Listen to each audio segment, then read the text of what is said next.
ఓటర్ల లిస్ట్ లో ఓట్లు తగ్గినా ఇబ్బంది, పెరిగినా ఇబ్బంది. దీంతో తెలంగాణలో రాజకీయ పార్టీలు అలర్ట్ అయిపోయాయి. ఎస్ఐఆర్ ప్రక్రియ షురూ కావడంతో అటెన్షన్ సార్ అంటున్నాయి. తమ మద్దతుదారుల ఓట్లు గల్లంతు కాకుండా చూడడానికి రంగంలోకి దిగిపోయాయి. ఎస్ఐఆర్ పై తమ క్యాడర్ తో పాటు ప్రజలకు కూడా కాంగ్రెస్ అవగాహన కల్పిస్తోంది. మంత్రి పొన్నం ప్రభాకర్ ఖైరతాబాద్ నియోజకవర్గంలో గల్లీ గల్లీ తిరిగారు. బోగస్ ఓట్లు పోవాలి, నిజమైన ఓట్లు మాత్రమే ఉండాలన్నారు పొన్నం. ఇక ఎస్ఐఆర్ పై బీఆర్ఎస్ కూడా ప్రజల్లో అవగాహన పెంచుతోంది. అటు సర్ ఇటు సుర్రు, పొలిటికల్ పార్టీలు అలర్ట్. తెలంగాణలో రాజకీయం మరోసారి బిజీగా మారింది. రాష్ట్రాల్లో సర్ ప్రక్రియ షురూ కావడంతో పాలిటిక్స్ సుర్రుమంటున్నాయి. ఈ మధ్య జరిగిన 5 రాష్ట్రాల అసెంబ్లీ ఎన్నికల్లో సర్ ప్రభావం స్పష్టంగా కనిపించింది. దీంతో కాంగ్రెస్ పార్టీ తాము అధికారంలో ఉన్న రాష్ట్రాల్లో సర్పై అప్రమత్తంగా ఉండాలని భావిస్తోంది.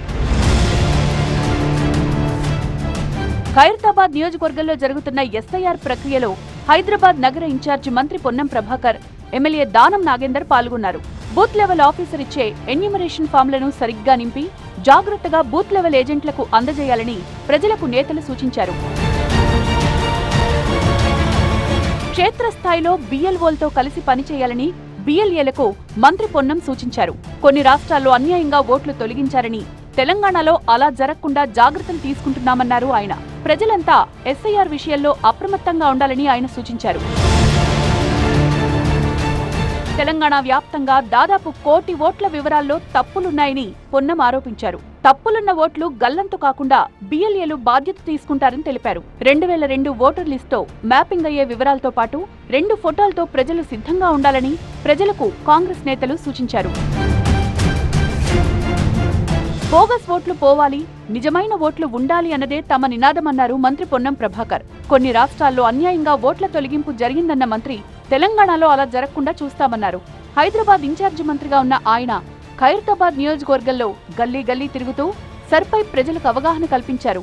ఇప్పుడు రాజకీయ ఉద్దేశంతో తమకు వ్యతిరేకంగా ఉన్న ఓట్లు తొలగించే కుట్ర ఇంతకుముందు రాష్ట్రాల్లో జరిగింది కాబట్టి కాంగ్రెస్ పార్టీ తెలంగాణ శాఖ, ఇక్కడున్న కాంగ్రెస్ పార్టీ ప్రభుత్వం ఎక్కువ ఓటర్ అర్హత కలిగిన వాళ్ళు కోల్పోవద్దు అనేటువంటి ఆలోచనతోటి పూర్తి అవగాహన కల్పించే విధంగా ఇంటర్నల్ పార్టీ పరంగా బిఎల్ఏల నియామకము, శిక్షణ, వారందరికీ అన్ని రకాల కార్యక్రమం చేస్తూ ఉంది. బిఎల్ఏలు బిఎల్ఓలు కలిపి ఈ ప్రక్రియలో ఎక్కడ కూడా ఓటర్ల సవరణలో ఓటు హక్కు కోల్పోకుండా చూసేటువంటిదే ప్రధానమైనటువంటి ప్రక్రియ. ఆ ప్రక్రియ ఈ నెల నుంచి ఎన్యూమరేషన్ ఫామ్స్ ఇస్తా ఉన్నారు. ఇక సర్ ప్రక్రియ షురూ కావడంతో బీఆర్ఎస్ కూడా అప్రమత్తమైంది. తమ సానుభూతి పరుల ఓట్లు గల్లంతు కాకుండా చర్యలు చేపడుతోంది. మరి పెళ్లిళ్ళు ఎన్నున్నా ఆ పెళ్లిళ్ళు పక్కన పెడదాం, రేవంత్ రెడ్డి పెళ్లి చేద్దామని వచ్చిన మీ అందరికీ పేరు పేరున హృదయపూర్వకంగా నమస్కారాలు. చేస్తారా మరి రేవంత్ రెడ్డి పెళ్లి? వాళ్ళ భార్య ఒప్పుకోదేమో కానీ మంచిగా జాగ్రత్తగా ఇల్లు తిరిగి డోర్ తిరిగి ఎంత మెంబర్షిప్ మీరు జాగ్రత్తగా చేసుకుంటే, ఎంత కమిటీలు మీరు మంచిగా వేసుకుంటే, ఎంత బందోబస్తుగా పార్టీని 6 నెలలు తయారు చేసుకుంటే అంత గెలుపు రేపు అల్కగైతుంది.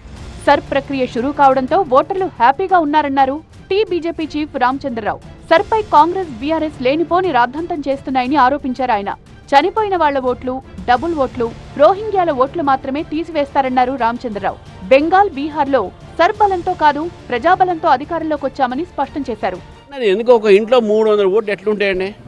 మీరు పోతే తెలుస్తుంది. ఈరోజు ఇక్కడ లేవని చెప్పి బిఎల్ఓస్ కూడా తెలుస్తుంది ఈరోజు వాస్తవం ఏందనేది. కాబట్టి బిఎల్ఓస్కు ఉన్నటువంటి బాధ్యత వాళ్ళు నిర్వహిస్తున్నారు. మేము పూర్తిగా వాళ్ళ సపోర్ట్ చేస్తాము, కోఆపరేట్ చేస్తాము. ఎక్కడైతే దొంగ ఓట్లు ఉన్నాయో, రోహింగ్యా ఓట్లు ఉన్నాయో, బంగ్లాదేశీ ఓట్లు ఉన్నాయో దాన్ని ఐడెంటిఫై చేసి వేరి పడాల్సిన అవసరం ఉన్నది. ఒక ఇంట్లో 50 ఓట్ల నుంచి 300 ఓట్లు దాకా ఒకటే రూమ్లో అంతమంది ఉంటారా? మొత్తానికి సర్ ప్రక్రియ షురూ కావడంతో తెలంగాణ రాజకీయ పార్టీలో వేడి పెరిగింది.